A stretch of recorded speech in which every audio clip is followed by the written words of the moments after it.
Hi, this is Leo, and we're going to dive a little deeper into the Catlin Seaview survey. This is a great resource on the web, and basically what it is a community of scientists that have gotten together, and they're studying the loss of coral around the globe, and they monitor these changes, and then they communicate that through their website. At the top of the page here, you can see there's a number of resources to look through, and that includes news, a picture gallery. They even have a YouTube channel with a lot of fantastic videos to explore. They have a section called Science, and that'll show you the science behind the survey itself, coral reefs, and the technology they use.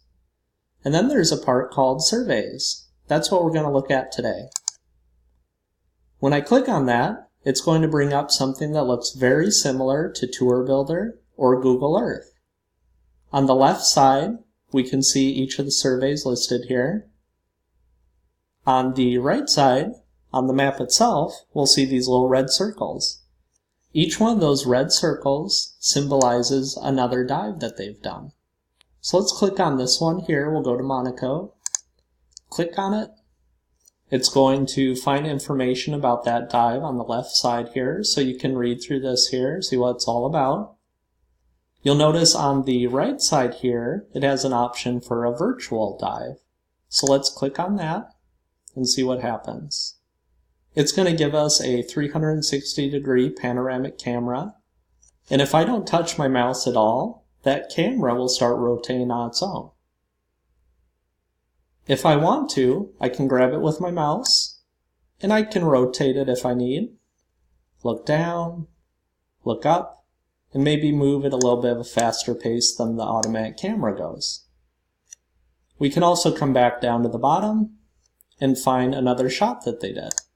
So we'll click on that, let it load in here, and you can see that the camera will start rotating by itself.